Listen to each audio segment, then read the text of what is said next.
My first home was a house called Sleemoyne in the village of Woodhall Spa, in Lincolnshire. In later years I would think of the place as Tatooine, the planet Luke Skywalker imagines to be furthest from the bright center of the universe. But for now, it was the universe, and one with which I was perfectly content. There was just one problem. When we first meet Luke on Tatooine, he has an issue with his mysteriously absent father. My father, on the other hand, was all too present. And his name might as well have been Darth Vader. Actually it was Paul. It's a silly comparison, of course. Dark Lords of the Sith aren't constantly wasted. It's the mid-1970s and I live with Mum, Darth Vader and my two older brothers, Mark and Andrew. Imagine a child's drawing of a house. This one would show 3 bedrooms upstairs, the little one with Rupert the Bear wallpaper for me, the middle one for the grown-ups, and the one at the other end containing Mark and Andrew wearing denim waistcoats and walloping each other with skateboards because that's what big brothers do. There is smoke coming out of the chimney, as it should in all drawings of this kind, in this case provided by Darth, holding double pages of the Daily Mail against the fireplace to encourage the flames. Sometimes he gets distracted while doing this because he's shouting at James Callaghan on TV, and the paper catches fire. He has to throw the lot into the fireplace, which, of course, sets fire to the chimney. He has laid the fire using the logs and sticks that he chopped up with a chainsaw left leaning against the back door, the one he uses for his job as a woodsman on the local estate. My daddy is a woodcutter. The mummy will be in the tiny kitchen, standing over an electric hob because that's what mummies do, and stirring Birdall's gravy salt into a saucepan of brown liquid. If it has to come out at all, let it come out as anger. You're allowed that. It's boyish and manlike to be angry. It's a static picture, of course, so we can't see that the mummy's hands are shaking because she knows that the daddy has spent all afternoon in the pub and has come home in one of his tempers, because that's what daddies do. If during tea, one of the big bros speaks with his mouth full or puts his elbows on the table, the daddy has been known to knock him clean off his chair. The mummy will start shouting at the daddy about this, but, of course, she can't shout as loud as the daddy. No one can shout as loud as the daddy or is as strong as the daddy, which is why the daddy is in charge. The little brother will start crying at this point and will most likely be told to shut up by the big brothers, who are themselves trying not to cry, because that's another thing that they've learned doesn't go down well with the daddy. I remember the summer's day when I was watching the $6 Million Man battling with Sasquatch, and the following moment I was being lifted an impossible number of feet into the air and thrashed several times around the legs with a pair of my own shorts that had been found conveniently nearby. Dropped back on the settee, I looked at those navy blue shorts with a baffled sense of betrayal. They were my shorts. My navy blue shorts. With the picture of Woody Woodpecker on the pocket. And HES just hit me with them. Maybe in the seconds before I was watching Steve Austin, it spilt something or broken something. Maybe it got too close to the fire or the chainsaw. Who knows? Actually telling a child why he was being physically punished was somehow beneath the dignity of Paul's parenting style. There are happy early memories from Sleemoyne too, of course. Singing along with Mum whenever her beloved Bernie Flint appeared on Opportunity Knocks, the thrilling day the household acquired its first continental quilted duvet, which my brothers and I immediately used as a fabric toboggan to slide down the purple stairs, playing in the snow, playing in the garden, all the sunlit childhood fun you'd expect from times when Dad was out. Best of all was sitting on the back seat of the car, Mum driving us between the golf club where my grandparents and Auntie Trudy work in the kitchen and our new bungalow in the next village. It's a journey we made many times a week, and the tap of her wedding ring on the gear stick is one of the happiest sounds of childhood. It means that I'm alone with Mum. Robert Webb, age 7, at home with his mother. Photograph courtesy Robert Webb. Quiet boy, painfully shy, you never know. HES there. These are some of the phrases I catch grown-ups using when they talk about me. But not here, not in the car with Mum. And definitely not when Sailing by Rod Stewart comes crackling over the MW radio. The gusto of our sing-along is matched only by the cheerful lousiness of my mother's driving.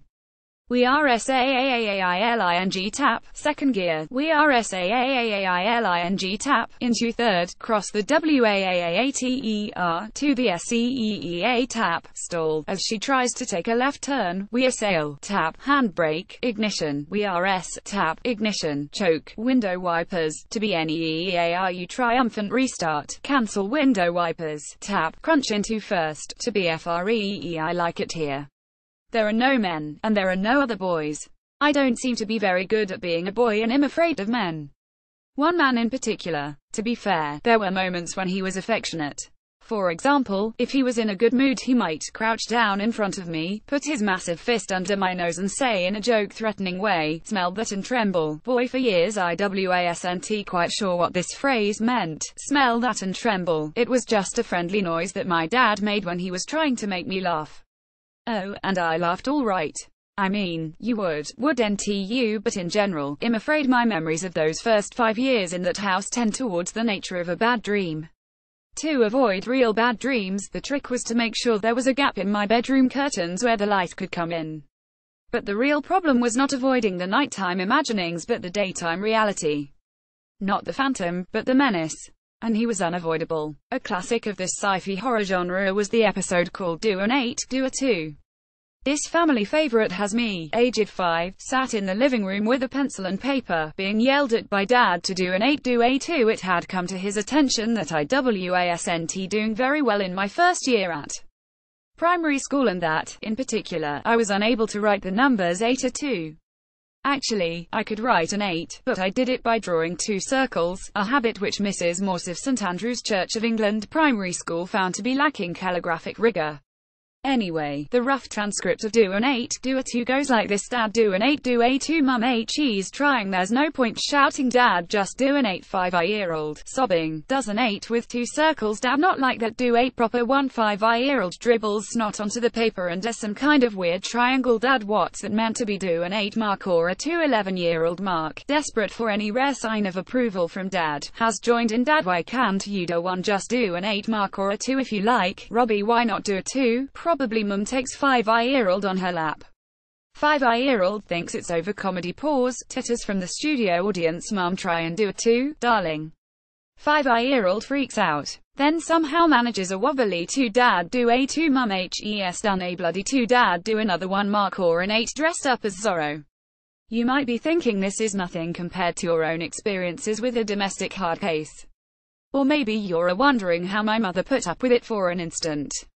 The truth is, we were all terribly afraid of him. In any case, Mum was probably just biding her time at that point. She had already made her plans. Before the end of that first school year, she divorced him and he moved out. I started keeping a diary after my 17th birthday. Early in March 1990 I wrote, my concern for Mum deepens. I'm quite ashamed to realize that this is the first reference in this diary to worrying about anyone but myself. Mum has been in hospital since last Friday with what was supposed to be a chest infection. In fact, she has a few cancerous cells on her lung. She might have to have chemotherapy. Jesus Christ, I'm so worried. I love her so much. I must resolve to be less selfish, to talk to her about things more often. Life without her is unthinkable. Literally unthinkable. And then, at the end of an entry a few weeks later, found out for sure, the week before last, on Wednesday, March 21st, that Mum definitely isn't going to recover. She has about 4 months. I don't want to talk about it. Even to you. That day, I had arrived home from school and felt a sudden tightness in my chest. Dad's van was parked neatly outside the bungalow. Dad is at the kitchen table with Derek, Mum's second husband. He starts talking and the world ends. Imim's poorly, boy. It's terminal. You can get quite a lot of juice out of that word terminal, if you speak with a Lincolnshire accent and are quite drunk. The way he says it, the sound is dug from the very depths of his diaphragm. I look across at Derek, who is leaning an elbow on the table with a hand covering his mouth. He nods a tiny confirmation. Incredibly, somewhere in the room, Dad is still talking. It's horrible, boy, but that's life.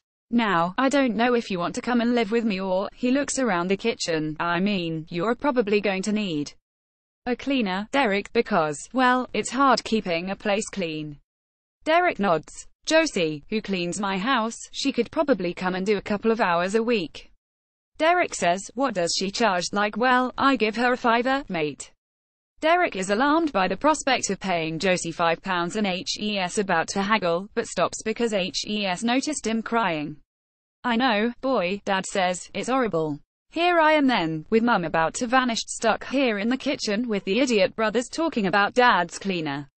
When Dad leaves, I notice that on the side of the van is painted the name of his business, which today looks less like an advertisement than like a rare flash of self-awareness. Paul Webb, Limited. Im next to Mum on her bed, later that day. With effort, she draws herself up on her stack of pillows. Im, sorry, darling, that wasn't a very nice way to find out. I should have told you myself.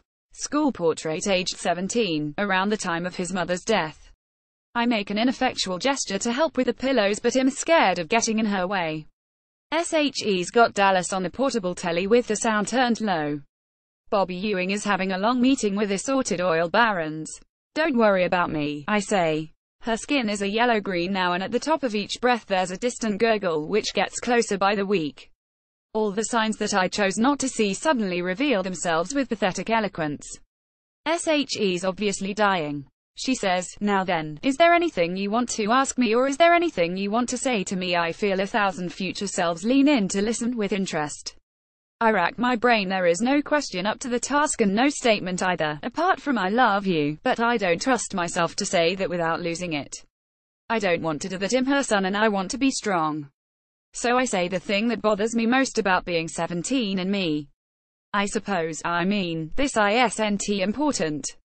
Go on, I'm a virgin. She starts to smile, but doesn't want to look like SHE's taking the piss.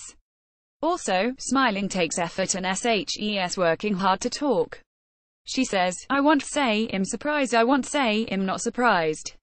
But you'll catch up. All my mates have got girlfriends. You'll overtake them. In everything. This emboldens me, so I try a promise. I'm going to get 3 years and go to Cambridge, Mum. SHE's ready for this one. I know you'll be happy wherever you end up, Rob. I'm proud of you already, so don't worry. What are we saying to a boy told to man up or to act like a man? Often, we're saying, stop expressing those feelings. And if a boy hears that enough, it actually starts to sound uncannily like, stop feeling those feelings. It sounds like this: pain, guilt, grief, fear, anxiety. These are not appropriate emotions for a boy because they will be unacceptable emotions for a man. Your feelings will become someone else's problem, your mother's problem, your girlfriend's problem, your wife's problem.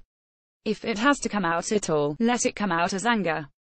You're allowed to be angry. It's boyish and manlike to be angry. When people saw Dad walking down the street in Woodhall Spa, they did not think, ah, there goes Paul Webb, a walking powder keg of repressed grief. Paul's public face was beloved by more or less the entire village. Generous with his time, charismatic, cheeky, and straightforwardly kind. Everyone adored him, but then, they didn't have to live with him. Mark drives me directly to school from my mum's funeral. My Queen Elizabeth Grammar School 6th form blazer and tie are both black, and so, this morning, I had an off-the-peg funeral costume so long as I unpicked the gold badge from the blazer. I had the badge in my back pocket during the funeral. I sew it back on in the car, quickly and about as well as you'd expect for someone who would normally have asked his mum to do it. There's a lower 6th form trip to Nottingham to a university fair. It's a sort of open day where many university admissions officers will be gathered in a big hall to hand out prospectuses and have a chat. I don't want to miss it. In Nottingham, the university reps are seated behind desks around the sides of a huge hall to talk to A-level students from far and wide. The longest queues are to see the guys from Nottingham or Leicester Polytechnics. They become universities a year later, followed by a medium number for big civic universities like Leeds and Manchester, a shy smattering for Bristol and Durham, and then, I peer into the far corner, ah yes. A grey-haired lady with a Cambridge sign on her desk is sitting completely alone. I start walking towards her, wondering who the hell I think I am. I hover awkwardly next to the empty seat across from her. She looks up suddenly and says please, gesturing to the chair. I take the seat, saying, I just thought I'd say hello. I'm glad you did. She gives me a conspiratorial smile and waits. I don't have a thought in my head. Well, I'm doing my A-levels, oh, you dick. Every fucker in the room is doing their A-levels, and I go completely dry. And you have an interest in applying to Cambridge, she offers. Yes, I almost shout with relief and embarrassment. I'm actually blushing. This was a terrible idea. Just keep talking. I'm only at a grammar school. Which one? It's in a market town in Lincolnshire. I mean, it's only Queen Elizabeth's. In Horncastle. I stare at her. Yeah, you've heard of us, then. We've heard of everyone. Oh my god. SHE's going to recruit me as a spy. Do I want to be a spy? No, not really. I'm still looking at her, dumbfounded. And is there a particular subject you're interested in studying at Cambridge? I wish she would stop saying Cambridge. People will hear English, my own subject, and a particular college, King's. My own college. Well, now if this were a first date, it would be going quite well. The thing is, I only got 4 A's and 4 B's for my GCSEs. So, you know, nothing to write home about. She gives a little chuckle. But nothing to be ashamed of. I assume one of yours was in English, yes. And you're doing English at A level. Yes. And you expect to get an A in that? Yeah, I do actually. And you could manage one more A grade, another A and a B. Possibly. My confidence evaporates and suddenly this is ridiculous. AAB. I haven't finished an essay in 5 weeks. Well, that might be. It's been a bit tricky lately. It's sometimes hard to get started. What with, I mean, like this morning, it's not as if I can hear my voice start to wobble. SHE's frowning in concern and puts her palms flat on the table. What was it about this morning? Sometimes if we can identify a particular barrier to, well, this morning doesn't really count because it was my mum's funeral. But generally, I've just found it. I'm sorry. Did you say that this morning was your mother's funeral? Yeah. This morning, that's right. So it's all gone a bit. I feel stupid for even thinking about your university. SHE's looking at me with a level of compassion that makes me want to tell her to cheer the fuck up. I blink at the wall behind her, feeling dizzy, and put a hand on my edge of the table to steady myself, even though I'm sitting down.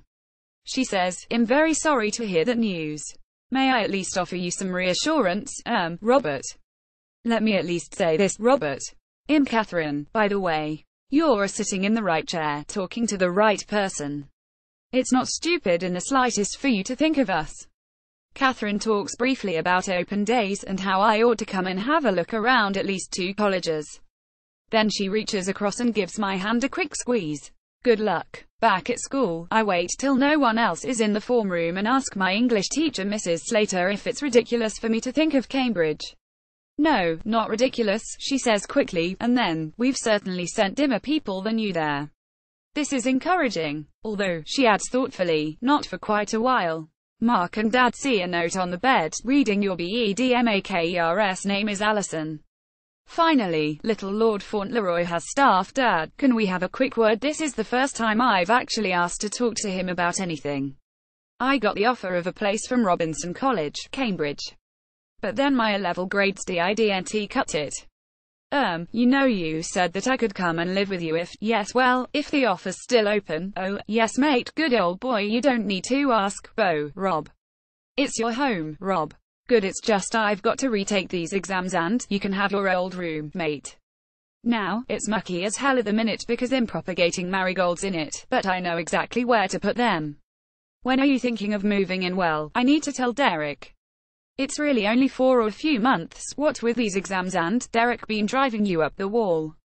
And little Annabeth, bless her. It's not what you need, is it? Boy, you need some bloody peace, mate. For your exams, yeah. Now my lady friend Delia comes to stay with us a few days a week, but we won't mind her. You remember Delia? Boy, ah yes, Mum used to call her Delilah.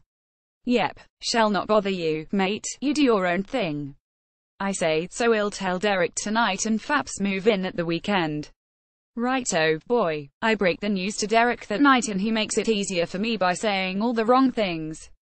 Well, poor old Mum wanted you to stay here with us. This is how HES been referring to Mum for the last 16 months, poor old Mum. I suppose it's meant with love, but the condescension of it drives me nuts. In my memory, SHES alive and well, not poor and old. Annabeth's gonna miss ya. I take another breath. I feel terrible about my little sister. It doesn't occur to me that when he says SHES going to miss me, HES actually saying that help's going to miss me.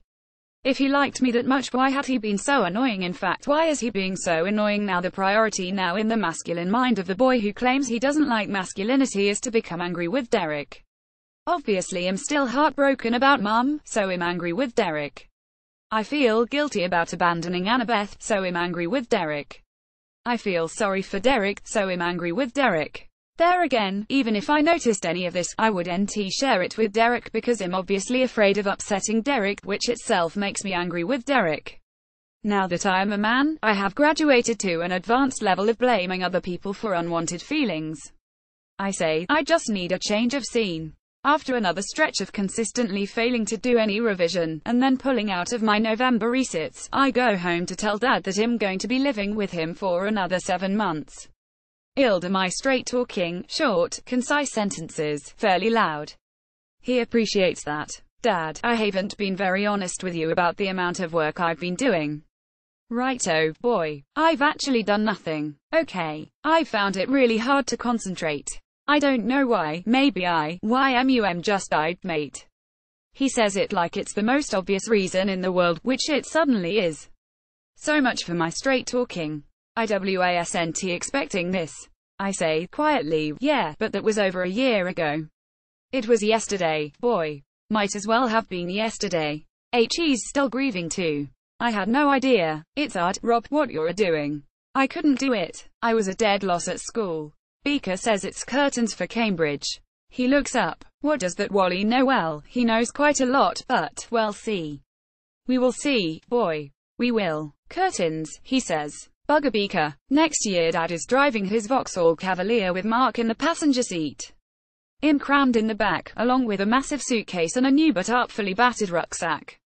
Normal service has been resumed. Dad completely lost it trying to take the front wheel off my bike before stuffing both parts into the boot.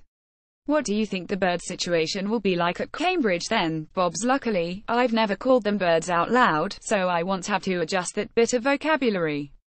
I've been practicing for years talking the way I think a Cambridge student talks, but only to a selected audience, Carol, Heather Slater and a couple of other teachers. I'm currently under the impression that it's all to do with irony and detachment. I think that whatever they say, clever people don't mean it. I expect in the next hour to be in the exclusive company of people who would never dream of calling a spade a spade.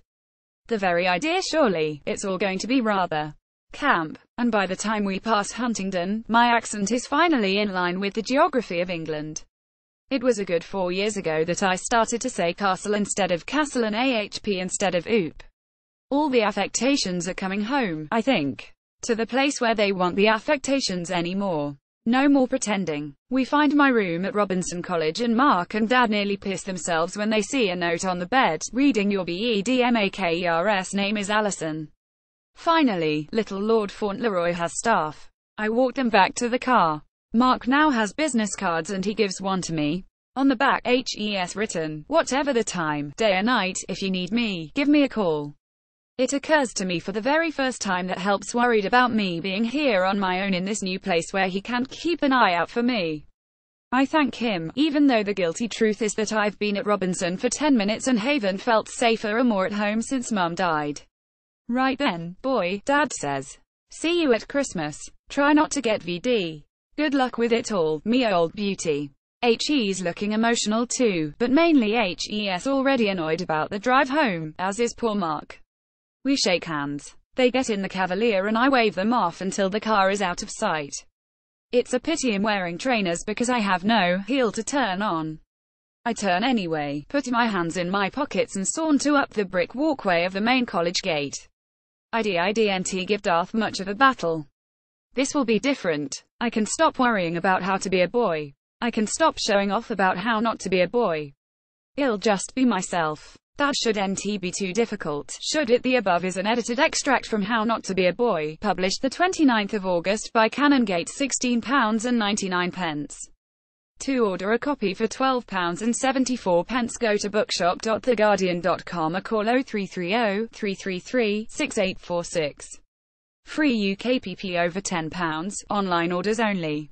Phone orders min PP of £1.99. Click here for information on Robert Webb's event dates, including Edinburgh International Book Festival. Go to canongate.co.uk. Webb's new sitcom, Back, also starring David Mitchell, begins on Channel 4 this autumn. QA with Robert Webb. I thought boys were supposed to be boisterous. Robert Webb. Photograph Phil Fisk for The Observer. You evoke growing up in a small town very vividly. How much do you think it has stayed with you? That thing about it being closed in when it all started to go well for me and David Mitchell, and I got a little bit of profile and a tiny bit famous, it was very familiar, because it was just like living in Woodhall. That sense of surveillance was not new. You'd come home and Dad would say, "So-and-so says you were in the bakery today, getting a ham roll. Because we've got some ham in the fridge," so I wondered why. Everybody sees everything. Did you find that unbearable? I didn't like it. One of your responses to it, as a child and adolescent, was to withdraw into silence. Yes, I was acutely aware that I was shy. What is the thing about Robert? Robert is shy. It's his defining characteristic. It started to feed into the gender thing. I thought that boys were supposed to be boisterous, to be cheeky and cajoling. But at the same time you also wanted to perform from a very early age. Didn't you? Yes, it was ever so important because, having said that I was shy, what I could do was do impressions of teachers. And I could make up silly songs. It really helped. I became less frightened, and it helped with having some friends. I was never bullied because I amused a little gang of boys. So it was a kind of protection. By the time I got to university it was so important I wore it like a suit of armor. You're fearless about revisiting your childhood diaries, however painful or mortifying they are. Apart from the momentaries about finding out that she was ill, there's so much embarrassing stuff about fancying girls that I didn't have to repeat anything. What I would say to that young man now would be, don't worry, there really is a lot of time for this. It's fine. Don't worry about your virginity. 17 is not particularly old. And also, instead of blaming these girls for not fancying you, you know that school blazer you've been wearing 5 days a week for 3 summers, why don't you get that dry cleaned, or ask mum how to get it washed, or why don't you have a bath more than once or twice a week, maybe pop a mint in your mouth after lunch. And maybe don't wear a tie to parties. You're also very open about more recent times, finding fatherhood hard, drinking too much, and so on. I drink a lot less than I used to, but I haven't given up altogether. And I do a lot more work in the house than I used to, but it's still not equal to Abby's contribution. I still get angry when actually I'm feeling embarrassed, or when I'm feeling anxiety or fear. I catch myself much more often. Abby and I don't have big bros anymore because I'm being less of a dickhead. So it's all going in the right direction, but I couldn't possibly pretend that everything's perfect now. I don't think anyone would believe me. You suffered a huge loss with the premature death of your mother, but you also explore your fractured relationship with your father. It was always going to be a bit of a struggle. And I wouldn't say we got there, but there were moments where we were definitely on the same team. And he was just always on your side. You were his son, and that was that. And what was it like to write about your mum? I was spending time with her again. This might sound ghoulish, but you're sort of reanimating these characters from your life. You're turning a person into a character, but there she is walking around and talking. David Mitchell and Robert Webb, in Cambridge in the mid-90s, in a photograph taken to promote their first woman show. Photograph courtesy of David Mitchell. You portray yourself as a young man, desperate for fame. Do you feel, now, that you're famous enough? Yes, I do. I really do. I'm not going to grumble about it, but it does come with some downsides, not least what it does to your head. It's not normal to walk down the street and have people randomly grin at you. They might grin again once your new project with David Mitchell hits the screens. What's it about? It's called Back. I love my new character, who's nothing like Jeremy from Peep Show, so that's enjoyable, because Andrew is clever, charming, and probably a needy people pleaser, possibly with a huge streak of malars, who comes back into David's life potentially just to make him incredibly miserable, and David's very good at playing miserable.